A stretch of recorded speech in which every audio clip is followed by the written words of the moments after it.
Praise the lord. Hallelujah. Good morning. క్రీస్తునందు ప్రియులారా, ఈరోజు దేవుని వాగ్దానము ఇర్మియా గ్రంథము 32వ అధ్యాయము 17వ వచనము.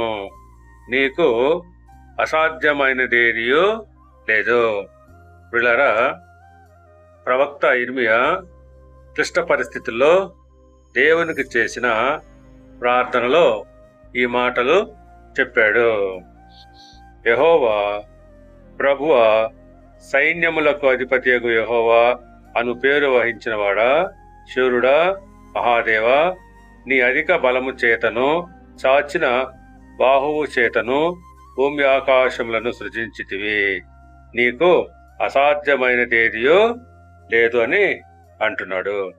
అవును, దేవుడు సర్వశక్తిమంతుడు, సృష్టికర్త అని ఆయన అంగీకరిస్తున్నాడు.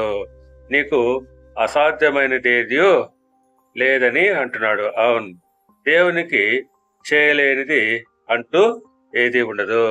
మనకు అసాధ్యంగా కనిపించే విషయాలు ఆయనకు సాధ్యమే. అందును బట్టి ప్రభు సెలవిస్తున్నాడు. మత్తయి సువార్త 19వ అధ్యాయము 26వ వచనం ప్రకారంగా, యేసు వారిని చూచి, ఇది మనుషులకు అసాధ్యమే గాని దేవునికి సమస్తమును సాధ్యమని చెప్పెను.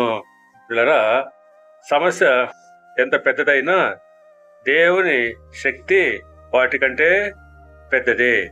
కనుక మనము విశ్వాసంతో ఆయన కొరకు ఎదురు చూడాలి. దేవుడు మిమ్మల్ని దీవించి ఆశీర్వదించి వర్ధిల్ల చేయనుగాక. ఆమేన్.